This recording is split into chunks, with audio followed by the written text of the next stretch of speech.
Hey guys, thank you for joining me for another tutorial on SWELLEnterprise. Today we're going to dig into managing your calendars and events. So once you're signed in and you're looking at the login screen, you can either click on the three dots, or if you've already got that shortlisted in your sidebar, today we're just going to click on the three dots to expand the full menu here. And then if you click on the Organization tab, you should see the calendars if you have that app enabled. From here you can go and view calendars, create events.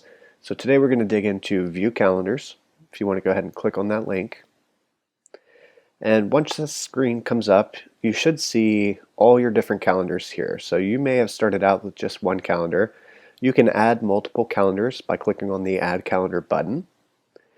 And then you can also sync your calendar with your Google integration.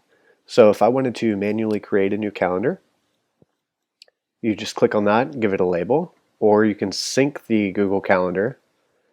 And if you choose to sync your Google Calendar, you just proceed and give the appropriate permissions for Swell to view your calendars and events. Once you do that, you should see your different Google Calendars pop up here. You can choose which calendars you'd like to view by just clicking in the drop down here and clicking on the separate calendars, and that will bring them up in the panel here. In addition to that, you can also click on the Add Event section, and this will allow you to create a new event. You can choose which calendar you'd like to add the event to. You can choose the start date, end date, as well as the times, and you can invite other users or other people to your calendar.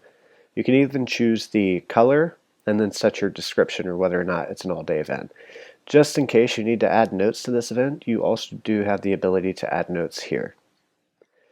That pretty much concludes the tutorial on calendars and events. Feel free to check out the next tutorial on scheduling using the scheduling and appointment scheduler feature. As always, if you have any questions, feel free to reach us in the bottom right-hand corner of the chat window.